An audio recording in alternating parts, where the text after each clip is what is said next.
I'm Rebecca and welcome to Solve Your Own Problems. This is just a quick video that is going to help introduce my next video. And this is something that I'm extremely passionate about and it's very personal to me. So I'm really excited to get to share it with you guys. But this next video is going to be a meditation to help you create a safe space in your mind for sleep. And I'm actually going to share with you the meditation that I do every night as I'm falling asleep.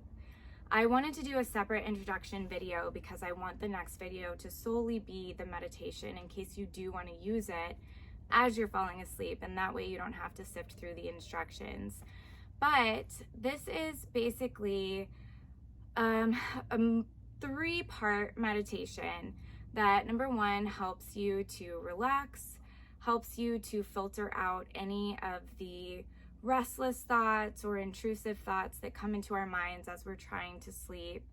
And it will leave you with some more positive thoughts and feelings that can carry over into your sleep. So it's more restful, and it hopefully gives you a little more control over some of the bad dreams that might come up. This is also a safe space that can be used in kind of a sped up form if you're just needing to relax in any sort of situation. So I am going to walk you through the meditation as if it's you going through it, but I really want to let you know that it's okay for you to change this up in any way that you need. Just because it's what resonates with me as a safe space doesn't mean it's going to translate well to you. So if you need to change the setting, anything about it, don't feel like you have to stick exactly to what I do. I just want to use this as an example for you so you can really create anything you want in this space, in this world. The really important part is just to kind of follow the theme of how it gets you introduced into the meditation and deeper into it. So if you have questions about that, if you listen to the meditation and it doesn't make sense on how to translate it into your own individual meditative state, please feel free to comment and I would love to help answer those questions.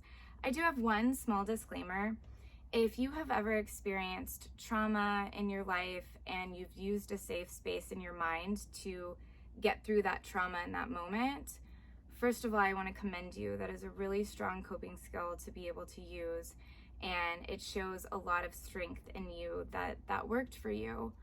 But if you're not currently experiencing that same trauma, you want to switch up the safe space in your mind because you don't want to bring those trauma feelings into your current life and have a whole re-traumatization all over again. So if the beach used to be your safe space and it was something you used when you were in a time in your life that you were really experiencing a lot of trauma, you might want to switch it up to a different type of place just so that you're not associating this healthy sleep routine with a coping skill that you really needed but is still associated with some traumatic feelings. So I am going to go ahead and wrap this up. I'm so excited. I'm doing this video from my favorite napping space in my house. I have a giant beanbag upstairs with lots of pillows and blankets, and it's really cozy. So if you want to get in a comfortable space to listen to this meditation, that's absolutely best. You can feel free to do it as you're falling asleep or just to kind of get the feel for what the meditation's like so that you can use it later for yourself when you're sleeping. Okay, I hope you guys enjoy it, and as always, don't forget to subscribe so you can get updated with new videos, and please feel free to leave any questions in the comments section or any recommendations for other videos. I'll see you guys in the next video.